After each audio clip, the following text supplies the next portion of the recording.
Simula taong 1934 hanggang sa kasalukuyan, nakasama ng sambayan ng Pilipino ang Philippine Charity Sweepstakes Office. Naging karamay ang PCSO sa mga kapighatiang pinagdaanan ng bayan na sama-sama nating nalampasan. Mula noon, ngayon, sa hinaharap at magpakailanman, asahan ninyo ang PCSO sa pagtataguyod ng isang matatag, maginhawa at panatag na buhay sa bawat Pilipino. Sa maliit na halaga, hatid ay pag-asa. Panatilihing masaya ang paglilibang. Ang paglalaro sa kasino ay para sa may edad 21 pataas lamang.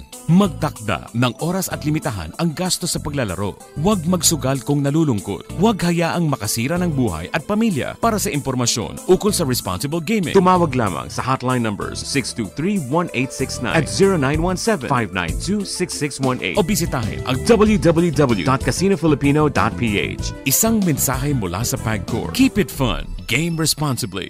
Sa pamamagitan ng state-of-the-art 25,000 watts fully digital AM power stereo transmitter.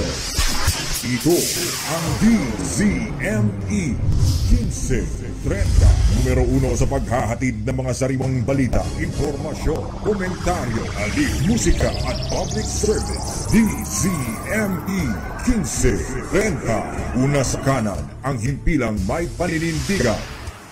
Rex Kayanong sa Target On Air. Ito, speaking of Malabon, at ating kausapin nga yung isang barangay ho dyan, sa barangay Katmon, Malabon City. At pinaunlakan ho yung tawag ho natin. Nasa linya ng ating komunikasyon via Zoom si barangay Captain Brian Manapat. Kapitan Manapat, si Rex Kayanong sa DCME. Yes sir, Sir Rex, magandang hapon po sa inyong lahat at sa lahat po na makikinig sa inyong programa. Apo, at salamat po sa pag-good luck ho sa tawag ho namin at sabi nga ng aming producer kanina, meron pa kayong Zoom meeting at yes, ilan na po ang confirmed COVID case sa barangay Katmon, Malabon, Kapitan? Umabot na po kami ng 400 sir. Fortunately, 400 plus na po, more than 400. Fortunately, nung isang araw, 2 na lang po ang active cases namin. Apa. At nagpalabas po ba kayo, Chairman ng Barangay Ordinance, kaugnay ho dun sa mga pinagbabawal ngayong holiday season, tulad ho nung Christmas party, street party, na itinuturing ho na mass gathering o magiging pagkumbagaya, yung pagbibideo, okay, lalo na ho, Chairman? Yes sir, actually, nagpasa po ako ng executive order sa aming barangay. Medyo hinigpitan ko sir yung mga pagbibidyo. Talagang totally Monday to Friday bawal. Kasi pagbibigay daan na rin po sa ng mga nagmo-module o work from home po. Saturday, Sunday pwede po sila only from 8 in the morning hanggang 8 ng gabi lang po. At kabagay, magdadagdag ho kayo ng deployment dun ho sa mga barangay tanod? Actually sir, kahit tanod, no problema kami kasi we're just allotted 20 barangay tanods for every barangay. So, marami ako nakuhang volunteers. Yung mga wala po sweldo yun. Kahit allowance, wala sir eh. Kaya lang, sa akin lang, sabihin nyo sa akin kung nasan yung mga may ingay, yung video kayo, yung mga pasaway. Kasi with the coordination din naman po sa Malabon City Police Station, sa aming substation. At Chairman, bali ilang constituent meron ho ang Barangay Katmon? 2018 pa po yung ano namin yung latest na nasa 45,000 na. At hindi pala ho biro maging isang barangay captain sa Barangay Katmon. Yung bilang nun isang pang-mayor na ho yan sa probinsya, Chairman. Yes sir. Pero hindi lang 45 do sir sa ngayon kasi nung pandemic po, namigay kami ng relief. Kailangan namin makapagbigay ng 15,000 relief a week. So si DSWD po, ang times nila is 5. So hindi lang po 45,000, 15,000, nasa 75,000 po siguro. Sa amin times 3 lang, kaya 45,000. Ano ho to, Chairman? Pang ilang term na bilang kapitan sa Katmon? First term ko sir. Kasi yung dating kapitan po, last term siya. Fortunately sir, wala naman lumaban sa akin nung kandidato po ako. At ang tanong nila, ano bang sikreto meron ng isang Manapat at napusuan ng taga-barangay Katmon? Dati pa sir, nag-abroad pa lang ako. Every Christmas or may disaster, talagang tumutulong po ako para kahit pa paano, para sa kanila. Hindi ko naman po inaasahan tong posisyon. Tama pa. Ginusto na po ako ng mga tao. May choice na kami kasi kung may mga kakandidato, hindi naman po lihitin mong taga rito sa Katmon. Kaya pinus na rin po nila ako. Nung mag-ikot po kami dyan sa Malabon, inimbitahan kami ni Mayor Len Oreta. May mga nakausap kami. Meron naging problema dun sa pamamahagi ng social amelioration sa Barangay Katmon. Parang kayo mismo, personal, kumbaga sa sabong binigyan nyo agad ng ayuda kaysa magkagulo-guloy. Ilang kabarangay ho dyan, Kapitan? Hindi naman po totally kagaya nung binibigay ng gobyerno, sir. Masyadong malaki yung 8,000 o 16,000. But then, yung kakulangan po, kasi sa part ng barangay, lahat naman po ng barangay sa buong Pilipinas, tulong lang po kami. At kamusta naman ang relasyon ho ninyo ni Mayor Oreta sa Barangay Katmon?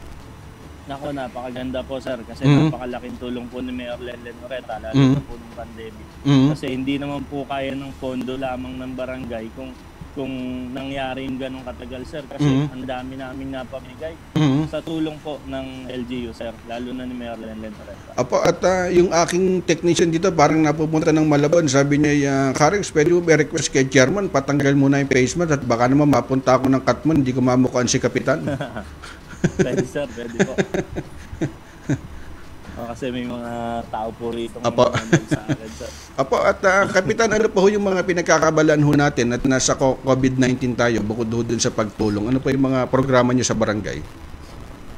Yes sir, lahat po ng posible. Kahit ano na nga sir, kahit yung mga basketball courts, yung mga basketball rings. Pagka may reklamo, talagang tinatanggal ko po muna. Sabi ko, pag okay na, ibabalik ko sa kanila ng buong buo o ipaayos ko pa sir. At nung parang umikot dyan si Bongo na namimigay ho ng sapatos, parang napasama ho kami ron at isa ho kayo sa magiging organizer ho ng mga panahon ng basketball na yun kay Kuya Bongo na sumusuporta ho doon na chairman. Yes sir. Nabigyan din ako sapatos sir ni Senator. Okay. Pinadala po sa amin. Okay, Chairman Brian Manapat, baka meron kayong mensahe at gamitin niyo itong DCME at para naman malaman nila yung mga programa niyo dyan sa inyong barangay. Yes sir, naputol yung Zoom ko. Yun sir, may upcoming program po, project po ako dito sa may Lambingan Road sir. Tawagin to Lambingan Road dahil mahaba po. Inaayos ko po sa ngayon para kahit pa paano maramdaman ng mga constituents namin tuloy pa rin ang Pasko. Inaayos ko po. Nagpapagawa po ako ng stoplight sir, yung katulad dito sa Maynila, sa Boulevard. Palalagay ko po doon sa kahabaan para kahit pa paano sa oras ng simbang gabi maliwanag po yung lugar. Tama pa. At siguro nagpapasalamat kami sa lahat ng frontliner sir. Saludo namin. Kasama na kayo doon sir. Saludo po kami sa inyo. Salamat po. Maraming salamat po. Salamat po, Chairman Manapat ng Barangay Katmon, Malabon City. Chairman, mabuhay po kayo. Thank you sir. Mabuhay din po kayo sir. God bless po. Yan ang tinig mga kaibigan ni Barangay Chairman Brian Manapat ng Barangay Katmon, Malabon City.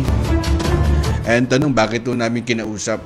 Kasi marami ho kaming natatanggap ho na report na itong kapitan na to sa barangay na raw ho natutulog.